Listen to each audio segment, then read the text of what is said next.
What is up, everybody? It's Animac here for AnimeUproar, and it was all a lie. All the so-called values of the Hero Society were a lie. The symbol of peace itself was a lie. And it has all been exposed by the new villain waifu, Lady Nagant. This was one of the most important chapters in the history of Boku no Hero, and the world of MHA has now truly matured into something dark, gritty, and real. We need to talk about this dark twist, so let's just get into it. If you enjoyed the Boku no Hero content here on the channel and you want us to keep it going, just leave a like and comment. It only takes a second, but it helps the channel a lot. And of course, if you're new to AnimeUproar, or maybe you watch our videos but you haven't subscribed yet, do me a favor and make this the video that you subscribe and hit that notification bell to turn on all notifications. You can also hit me up on Twitter and Instagram at AnimeUproar. Finally, this video will of course contain Boku no Hero manga spoilers, so please proceed with caution. You have been warned. At the end of the previous chapter, Deku had just used his newest quirk, Fajin, to literally smash through a building and take Lady Nagant by surprise. Deku had managed to grab hold of her other arm, the one that doesn't have a rifle, and Lady Nagant could tell right away that something is different with Deku. The speed and explosive energy that he had just demonstrated is not something that he had used before. And the speed especially seems to have increased dramatically, which Lady Nagant noticed right away. Deku demands information about All For One from Lady Nagant, but she has no intention of giving him what he wants. A high-flying battle ensues, and Lady Nagant manages to break free from Deku's grip. She explains that she was trained to deal with virtually every combat situation by the Hero Public Safety Commission, and so she's able to turn the tables on Deku pretty quickly. If you thought that Deku was about to take an easy W after getting the drop on Lady Nagant at the end of the previous chapter, you were definitely off the mark. As Lady Nagant pushes Deku back, he wants to know why she chose to side with someone like All For One. All For One is a ruthless villain who is planning world domination, and Lady Nagant used to be a hero, so why in the world would she support All For One? That is when Lady Nagant says something incredibly important. She says that some cannot see anything past the so-called justice that the Hero Society has created. People who follow this idea of justice blindly could never understand the truth. Meanwhile, Deku seems to be experiencing some problems with his coordination, and it appears that this is a side effect of Fajin that the third user warned him about. As Deku does his best to avoid being hit by Lady Nagant's bullets, she proceeds to answer his question from before. She proclaims that she is tired, and that she has killed enough to preserve this fake society. That is when we learn the unbelievably dark truth about the Hero Public Safety Commission, and how they have been really maintaining the Hero Society from behind the scenes. From groups of villains plotting anti-government attacks to hero groups who are believed to have associated with villains, it turns out that countless citizens of the Hero Society were secretly assassinated by the Public Safety Commission without ever being given the right to a fair trial. And Lady Nagant was one of the Commission's assassins. While all the famous pro-heroes worked in the light and made the Hero Society look virtuous and wholesome, assassins like Lady Nagant were working in the shadows to keep the potential enemies of the Hero Society under control by any means necessary. Criminals who were plotting to attack the Hero Society were killed before they ever had a chance to actually commit the crime, and before they had a chance to have a fair trial. Lady Nagant literally soaked her hands in blood over and over again while obeying the orders of the Public Safety Commission. While pretending to be a wholesome hero in public, she was secretly being told to kill again and again and again, completely outside the confines of the law. We even get to see a heartbreaking scene in which a bunch of little kids saw Lady Nagant out on the street and they ran up to her and wanted to shake her hand. But just as Lady Nagant was about to shake the hand of one of the kids, she realized that her hand was still covered in blood from a recent state-sanctioned murder. This incident made her sick. These idealistic little kids loved her because they thought that she was this glamorous and morally upright hero. But in reality, she was a cold-blooded murderer, and all of the murders that she committed were directly sanctioned by the rulers of the supposedly noble hero society. That is when Lady Nagant realized that it was all fake. It was all a lie. All of this talk about justice, heroics, and the symbol of peace, they were all lies. For the Hero Public Safety Commission, this was never really about justice. It was all about gaining and maintaining power. The Public Safety Commission talked about the importance of law and justice in public, but behind the scenes they were working outside the law in order to keep themselves in power by any means necessary. They secretly executed fellow citizens without any regard for due process or for the justice system at all. In the end, it wasn't the law, the justice system, the pro-hero system, or even the symbol of peace itself that kept the hero society functioning. These were all the things that the Public Safety Commission emphasized publicly. This is what they pushed in the media. But in reality, the hero society functioned as well as it did because any perceived enemies of the system were secretly assassinated. Even if these enemies hadn't yet committed a crime, they were preemptively eliminated and then the whole thing was smoothly covered up. This is absolutely terrifying.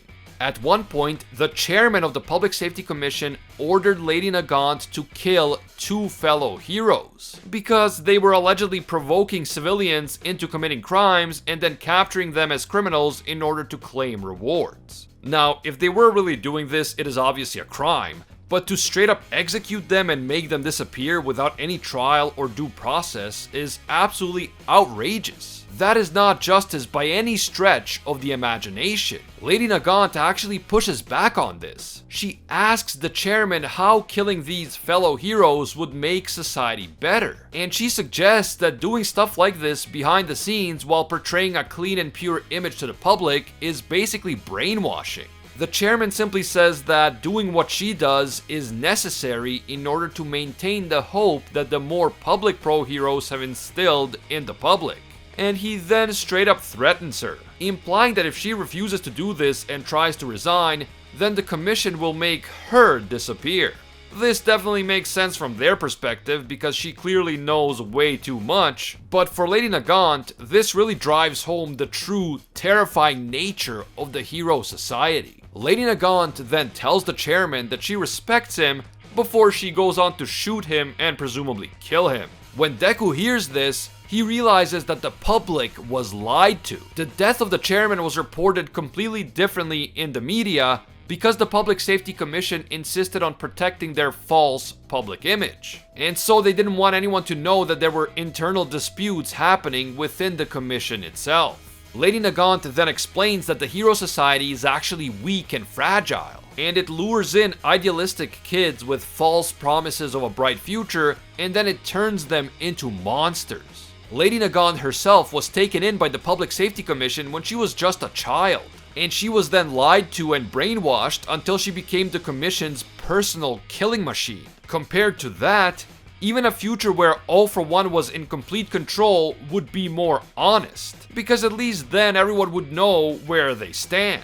All For One is a villain and he wants power, but at least he's honest about it. The current rulers of the pro-hero society are also villains who operate outside the law and play judge, jury, and executioner wherever they see fit, but they use lies and propaganda to present themselves as just and pure.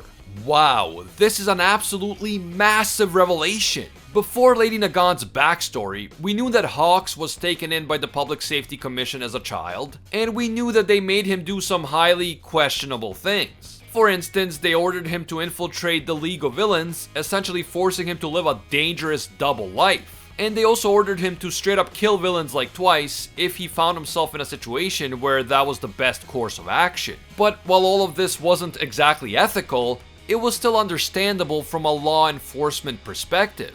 Police agents do go undercover, and sometimes they do kill criminals if those criminals are perceived to be an imminent threat to innocent people.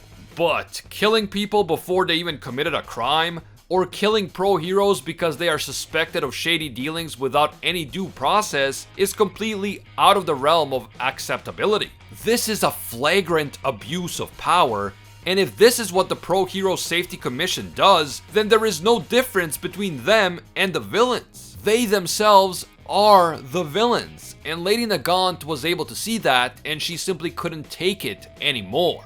Wow, I knew that she was going to have an interesting backstory, but this was just heartbreaking and amazing. Back on the battlefield, Deku suddenly uses Black Whip to try to get the upper hand in the fight against Lady Nagant. As she tries to adjust to yet another quirk in Deku's arsenal, Deku confirms that he finally understands that the world is not black and white. It is all just shades of gray. The world is full of anger and anxiety, and the Hero Society itself has many skeletons in their closet. Skeletons that in many cases went on to become the villains that we know today. But Deku still won't give up on his ideals. Clearly he is no longer completely idealistic about pro-heroes and the Hero Society. He knows that the world is not black and white. Nevertheless, he is still holding out hope that he can help those like Shigaraki who were betrayed by the Hero Society. He still believes that everyone can be saved. As they continue to fight, Lady Nagant realizes that Deku is extremely versatile, even in the air, and he now seems to be able to predict and avoid her projectiles. As a result, she decides to increase his mental burden, and in the next few panels, we see Overhaul calling out to Lady Nagant and telling her that he wants to get back to his boss. Man, this guy really simps for his boss. He's probably up there on the roof crying and singing the lyrics to The Ghost of You while thinking about his boss. Deku is shocked to see Overhaul, aka Chisaki, again like this, completely out of nowhere, and as Deku's attention is drawn in the direction of Overhaul, Lady Nagant seems to be preparing to make her move. And that is how this excellent and extremely significant chapter ends.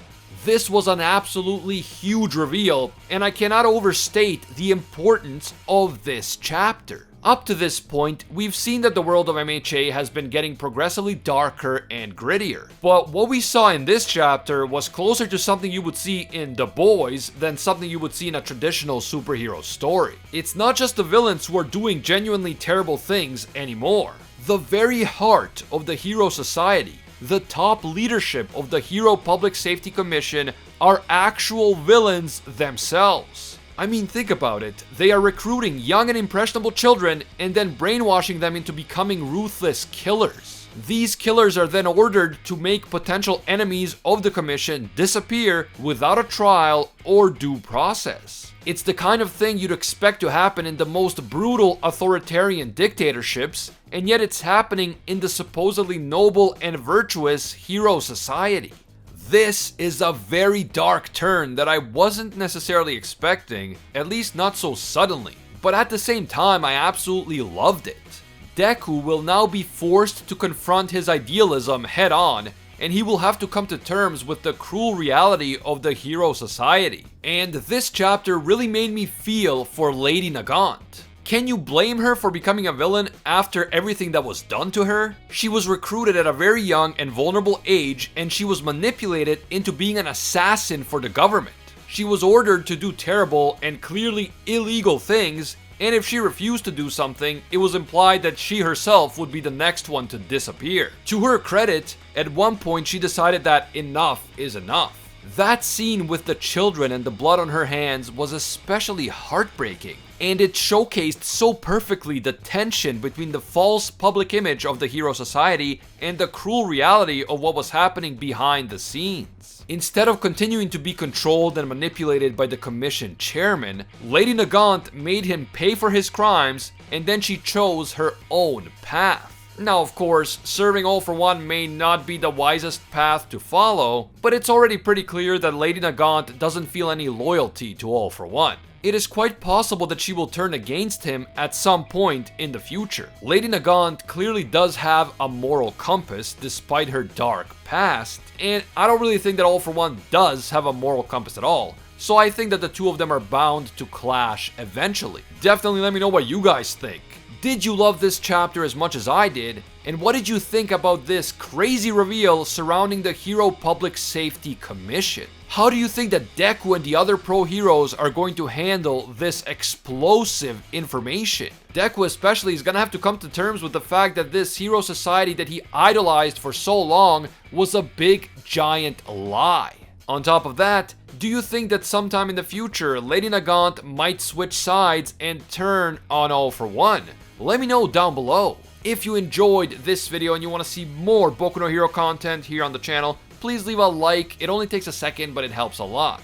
And if you're new to AnimeUproar, or maybe you watch our videos but you haven't subscribed yet, make this the video that you subscribe and hit that notification bell to turn on all notifications. You really have to go through the trouble of subscribing, hitting that bell, and then selecting the option that says all. If you don't do that, you're still gonna miss a ton of our videos even if you are subscribed. It's just how YouTube works. You can also hit me up on Twitter and Instagram at AnimeUproar. A big thank you to all of our AnimeUproar patrons for making videos like this one possible. Special thank you to Alpha Sigma and Red Haired Raven. These guys are absolute mad lads and disciples of Lord Twigo himself. And I can't forget all of our The One tier patrons, the ones who rise above all other clans, including Ingrata, Pate Hefa, Aljatal, Dr. Courtman, The Toasted Chi, Rai Carlo, Slickback, Emperor Otaku, Spidey Life Tunnel, Tungsten Tarkus, Baked Buddhist, and Cody Hebert. Finally, thank you also to our Pro Hero tier patrons, including the one and only Gilgamesh, Angel Cruz, Anatoly Kazatsky, Cricket XP, Very Gucci, Alicia Octer, Bonnie Parks, Hinokami and Water, Ted No Ted, iSparky65, Joanne Garcia, Fatboy Games, Metal Mama, Corey McGowan, Deadly Saint, Soul Ray Slice and Dice, and Pillow. If you enjoy our videos and you feel that they provide value to you, consider supporting us on Patreon. Even a single dollar will give you access to our patron exclusive Discord, and your name will appear in our videos along with these amazing people. As always, thank you guys so much for watching, and until next time, see ya, Space Cowboys.